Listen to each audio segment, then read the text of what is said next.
안녕하세요. 오늘 세미나 7, 자크라 강의 세미나 7시간 도덕법에 대해서 계속해서 살펴보도록 하겠습니다.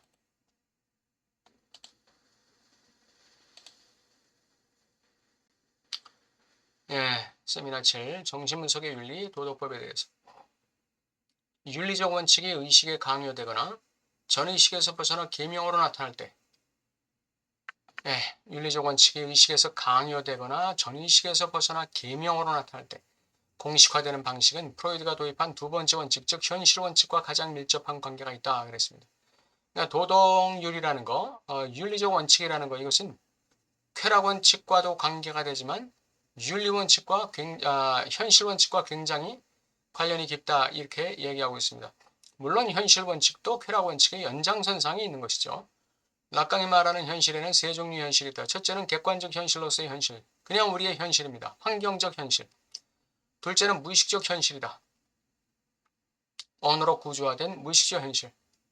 셋째는 무의식적 현실이 만들어내는 주관적 현실이다. 이 객관적 현실 속에서 나 자신의 무의식적 현실이 만들어내는 주관적 현실이 또 있는 것이죠. 그러니까 그 프로이드가 말하는 현실 원칙이라는 것은 결국은 그 객관적으로 주어진 현실에서의 현실 원칙만을 말하는 것이 아닙니다. 만들어지는 무의식, 원래 그 현실 원칙 이전부터 주어지는 무의식적 현실이 있다는 것이고, 그 다음에 그 무의식적 현실에 의해서 주체가 만들어내는 주관적 현실이 있다는 거예요. 이 주체가 만들어내는 것입니다.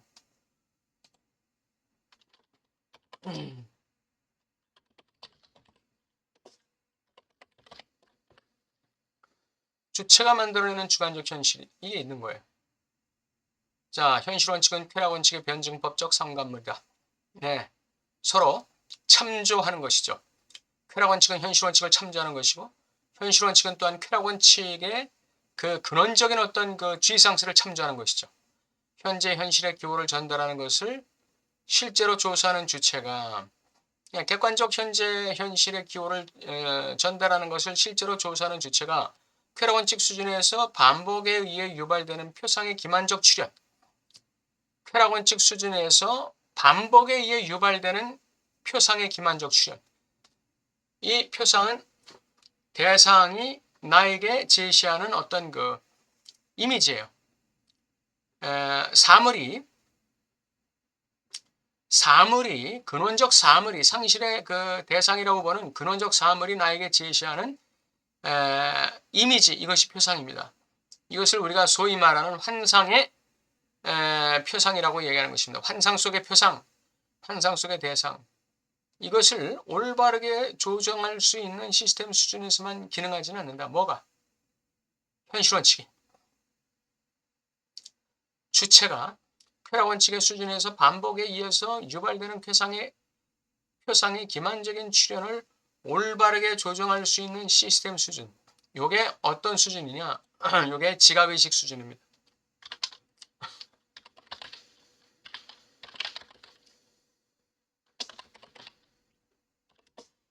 다른 말로 하면은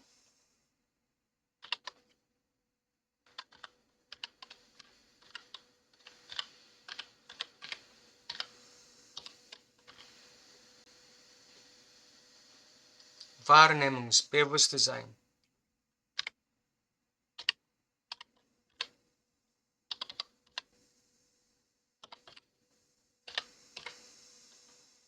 Wahrnehmungsbewusstsein. 이것이 지각의식 수준이에요. 지각의식 수준은 그냥 이 쾌락원칙, 일반적 쾌락원칙 수준에서 반복적으로 유발되는 표상의 기만적 출현을 올바르게 파악하고 인지하고 지각하고 조정할 수 있는 거예요. 이게 지각의식 수준이에요. 근데 이 주체의 쾌락원칙은 단순한 이러한 의식적 차원에서만 기능하지 않는다는 거예요.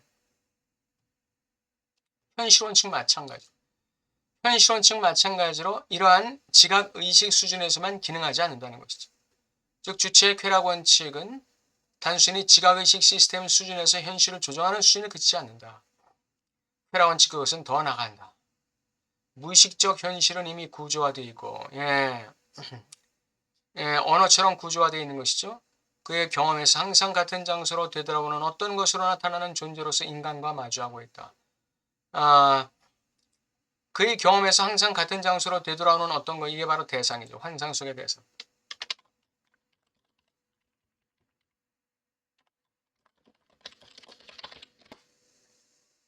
이 환상의 대상이 바로 실제를 지칭하는 어떤 것이죠.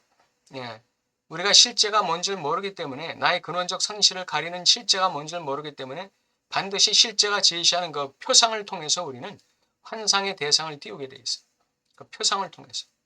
환상의 대상을 띄워서 이 환상의 대상이 항상 같은 장소로 되돌아오는 것입니다. 환상의 대상. 같은 장소로 되돌아오는. 이게 실제라는 것이죠. 이게 실제라는 거예요.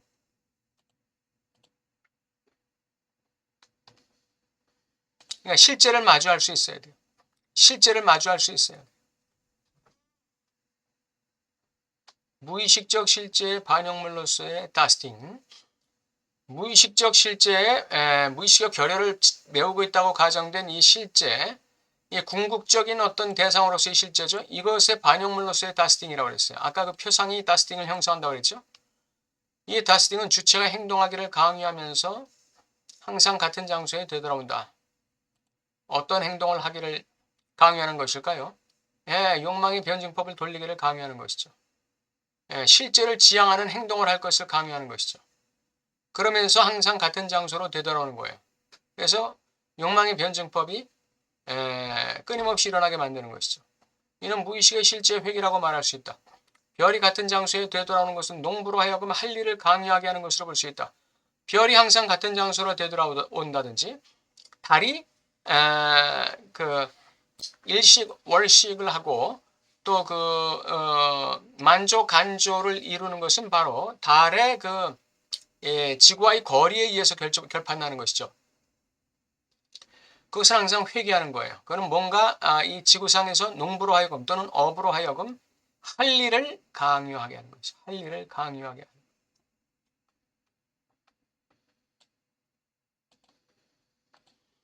주체에게 있어서 이 다스팅은 강압적인 것입니다. 이건 법적인 거예요.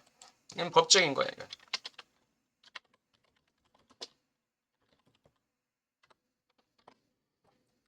항상 같은 장소로 돌아올 것이고 우리가 우리 자신을 발견한 극단적인 위치, 모든 곳에 의심을 던질 수 있는 위치, 그리고 다스팅의 호출에 대한 저항과 방어를 포기하게 하는 위치의 주체를 몰아넣는다.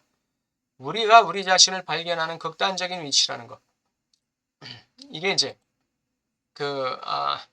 실제에 근접하는 주체의 위치가 되겠죠. 모든 것에 의심을 던질 수 있는 위치. 내가 지금 추구하고 있는 것이 궁극적 실제와 어떤 관계가 있느냐. 그걸 항상 물어보게 되는 것이죠. 항상 같은 장소로 돌아오는 것. 아까 다스팅의 그 성격은 항상 같은 장소로 돌아온다고 그랬죠. 그러면서 그 주체로 하여금 그 뭔가를 하도록 강압한다고 그랬죠. 강압하는 거. 이게 다스팅이라고 그랬어요. 그러면서 다스팅의 호출에 대한 저항과 방어를 포기하게 하는 위치에 주체를 몰아넣는 거예요. 강압적으로. 다스팅을 지향하는 주체의 그 운동, 주체의 활동을, 할 일을 못하게 막는, 저항하고 방어하는 그런 역할을 하는 거. 이게 이제 자아의 저항과 방어겠죠. 이것을 갖다가 포기하게 만드는 위치의 주체를 몰아넣는 거예요. 이 다스팅이라는 게. 이 다스팅의 기능을 얘기하고 있어요, 지금. 항상 같은 장소에 돌아오고 우리가 우리 자신을 발견한 극단적인 위치에 있는 것이고 모든 곳에 의심을 던질 수 있는 위치에 있는 것이고 다스팅에 대한 호출, 다스팅으로의 호출에 대한 저항과 방어, 이 자아의 저항과 방어를 포기하게 만드는 그런 기능을 하는 거예요. 욕망의 교환 구조의 중요성. 욕망은 교환 가능해야 돼요. 욕망은 교환될 수 있다. 그래서 욕망은 승화의 과정을 거칠 수 있게 된다. 마치 클로드 레비스트로가 친족관계의 기본 구조라는 용어로 말하듯이 재산과 상품 교환의 기본 구조도 마찬가지로 뭐예요? 교환 가능성이 있다는 거예요. 교환 가능성.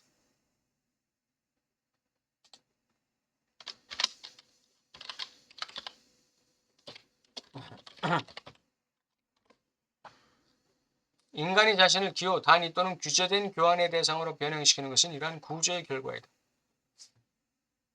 욕망의 교환 구조. 욕망은 구조상 교환이 가능하다. 우리 무의식의 그 언어 구조 역시 교환이 가능하죠. substitution, 대체가 가능한 거예요. 기표의 대체가 가능한 거예요. 그렇기 때문에 치료가 일어날 수 있는 것이죠. 지금까지의 나의 생활을 추동하고 있었던 무의식의 기표 구조가 다른 기표로 대체될 때 우리는 삶이 달라지는 것이죠. 기표는 대체 가능성이 있는 거예요. 마찬가지로 욕망도 교환 가능성이 있다. 그래야 승화된 욕망을 우리가 추구할 수가 있는 것이죠. 이것은 바로 욕망에는 교환 가능성이 있다. 여러 세대에 걸쳐 구조의 이 새로운 초자연적 질서를 지배해온 것이 바로 인간을 무의식의 법칙에 복종하게 만든 것이다.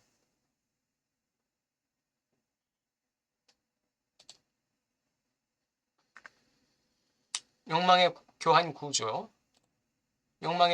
구조가 바로 우리를 무의식의 법칙에 복종하게 만든다. 그 무의식의 법칙 이 무의식의 법칙 이것은요. 단순한 이것은 쾌락 원칙만이 아니죠. 이것은 뭡니까 이건? 윤리성을 가진 쾌락 원칙.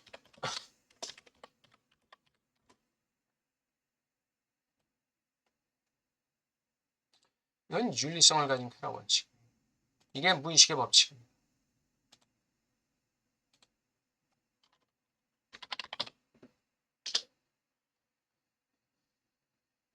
그러나 윤리는 그 단순히 무의식의 법칙, 즉 쾌락 원칙과 욕망의 법칙에 복종하는 지점을 넘어서 시작된다. 무의식의 법칙. 이거는 쾌락 원칙도 넘고 욕망의 법칙도 넘는 거예요. 왜? 윤리성을 가지고 있기 때문에. 즉 윤리는 욕망과 쾌락의 숭고화, 주체의 승화, 주체와 대상을 물의 위치에 상정하고자 하는 궁극적인 욕망 또는 쾌락 원칙과 관련된다. 윤리, 프로이드의 윤리라는 것. 이 프로이드의 윤리라는 것은 바로 이런 것입니다. 프로이드의 윤리라는 건 이런 거예요. 단순한 욕망과 쾌락의 극대화가 아니에요. 프로이드의 윤리라는 것. 무의식의 법칙으로서의 윤리라는 것. 그것은 바로 리비도의 승화. 그게 이제 쾌락과 주체의 승화예요. 리비도의 승화. 이 리비도의 승화예요. 주체 승화라는 게 다른 말로 하면 이건 리비도의 승화.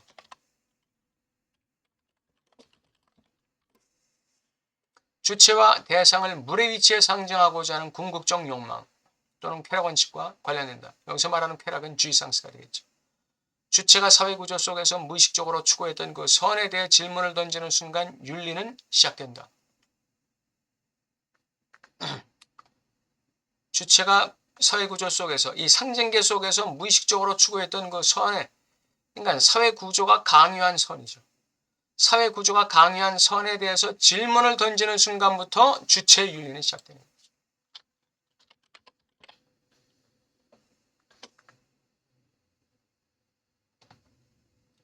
바로 그 순간에 그는 법으로 제시되는 것이 욕망의 구조 자체와 밀접하게 연결되어 있는 깊은 관계를 발견하게 된다. 법으로 제시되는 것은 욕망의 구조 자체와 밀접하게 연결되어 있어요. 프로이드적 탐구가 근친상간 욕망으로 발견한 궁극의 욕망을 바로 발견하지 못한다면 우리는 단지 다스팅에 대한 방으로서의 자신의 행동만 발견하게 될 것이다. 다스팅에 대한 접근을 회피하는 방어, 다스팅에 대한 접근을 스스로 제어하는 방어, 이러한 행동만 발견하게 되는 거예요. 행동으로서의 도피, 행동으로의 도피. 이는 주체 자신 안에 있는 또 하나의 이유, 즉 내벤멘슈에 대한 외면을 증명하는 것이다. 자신 안에 있는 자신의 이웃, first 내벤멘슈, 에르스테 네벤멘슈죠. 첫 번째 이웃인 나의 네벤멘슈에 대해서 무관심한 거예요. 다스팅에 대해서 방어한다는 것이. 그러니까 우리가 다스팅에 대해서 고민하고 그 다스팅이 우리에게 주는 그 표상을 통해서 다스팅을 추구해 나간다는 게 얼마나 주체의 윤리에 밀접하게 연결되어 있다는 걸 알 수 있어요. 거기서 이제 그 윤리의 이 윤리성의 그 차원을 결정하는 것이 그 사람이 가지고 있는 기표의 질입니다. 기표의 질. 기표의 질이 얼마나 고상한가에 따라서 그 사람의 욕망의 승화, 윤리의 승화가 결정되어 버리는 것이죠. 자신의 욕망과의 관계에 관한 한 자신을 자신의 이웃으로 삼는 것이다. 예, 그래서 그 욕망을 포기하지 말라는 거예요. 그게 주체의 윤리라는 것이다. 나 락강의 논지는 도덕법칙이 실제 그 자체, 사물을 보장할 수 있는 한 실제와 관련하여 표현된다는 것이다. 락강이 말하는 도덕법칙이라는 것은 실제와 관련되어 있다 이거죠. 실제. 이 실제라는 건 뭡니까? 궁극의 상실, 근원적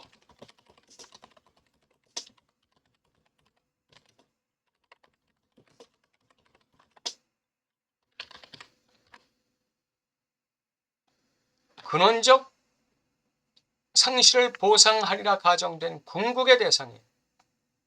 이것과 관련돼서 뭐가 표현된다? 락강의 도덕법칙 또는 윤리성이 표현된다는 거예요. 그러므로 이웃에 대한 도덕법칙, 즉 주체의 윤리는 칸트의 실천이성 비판과 연결되어 있어요. 칸트의 실천이성 비판과 왜 연결되어 있는가? 락강의 이웃에 대한 도덕법칙이 왜 칸트의 실천 이성 비판과 연결되어 있는가? 이걸 우리가 알아봐야 돼요. 칸트의 윤리학은 뉴턴 물리학의 방향 감각 상실 효과가 느껴지는 순간부터 나타난다. 칸트의 윤리학은 물질 세계를 향한 열정이나 몰입과 같은 것이 아니다. 칸트가 제시하는 대상이란 단순히 열정의 대상을 의미하는 병리학적 대상이라고 부른 모든 참조로부터 의도적으로 분리되는 도덕성이다. 이 병리학적 대상이 뭐였어요? 그때까지 물리학의 대상이 아니었어요. 이게 뭐예요? 물리학의 대상. 이게 뭐예요? 이게 물질, 천체 이런 것. 이런 게 바로 이 그 단순한 열정의 대상을 의미하는 병리학적 대상들이. 근데 이게 이제 그 칸트 물리학에서 최고조에 달하다가 칸트가 타계하면서 이제 그 열정이 이제 좀 식었죠. 그런데 이제 이 뉴턴이 타계하면서 이 물리학에 대한 이제 그 이 방향 감각이 조금 상실됐어요. 이때 나타난 게 이제 칸트의 윤리학이죠. 그 칸트의 윤리학은 물질 세계를 향한 열정이 아니에요. 이것은 대상, 단순히 병리학적 대상이 아니라 인간 대상을 얘기하는 것이죠. 인간 대상에 대한 도덕성이.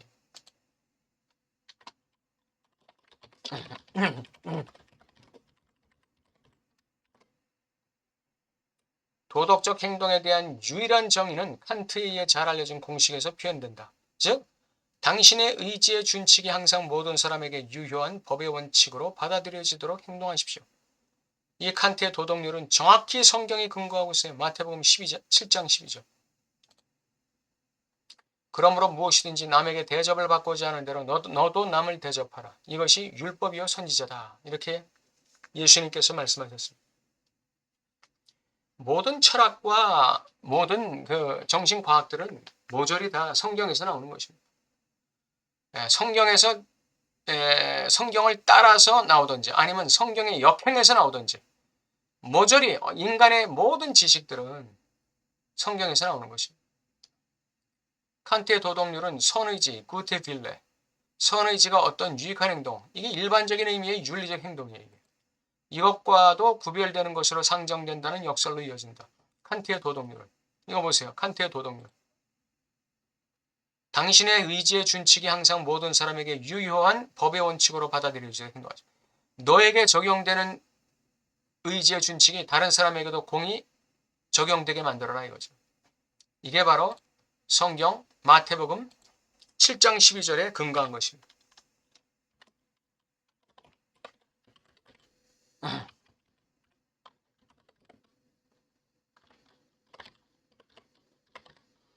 이거를 그 성경은 뭐라고 얘기하느냐? 이거를 황금률이라고 얘기해요.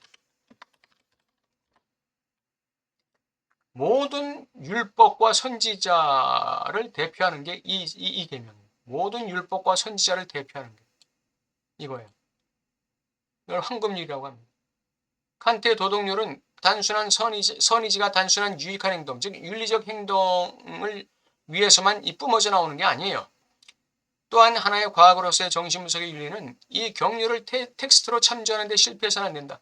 칸트의 도덕률을 텍스트로 참조하는 데 실패해서는 안 된다는 거예요. 여기 락강이 궁극적으로 추구했던 승화의 길이기 때문이다. 왜? 나 자신의 주체만 승화시키는 게 아니라 대상을 승화시키기 때문에 그래. 대상을 승화시키기 때문에 당신의 의지의 준칙이 항상 모든 사람에게 유의한 법의 원칙으로 받아들여지도록 행동하십시오. 그러므로 무엇이든지 남에게 대접을 받고자 하는 대로 너도 남을 대접하라. 이것이 율법이요 선지자다. 여기에 이게 바로 락강이 얘기하고자 하는 승화의 길입니다. 승화의 본질이에요. 이게. 오늘 여기까지 일단 하겠습니다. 이게 영문판 90에서 91에서 94페이지까지의 분량입니다.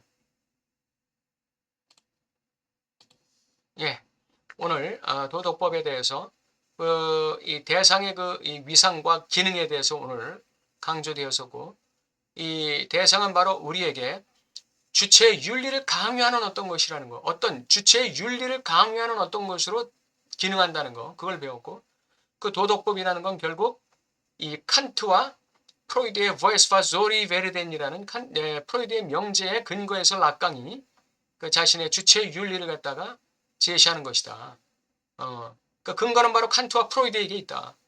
그걸 지금 락강이 자신의 그 이론에 자신의 주체의 윤리의 그 근거를 거기다 대고 있는 것이죠.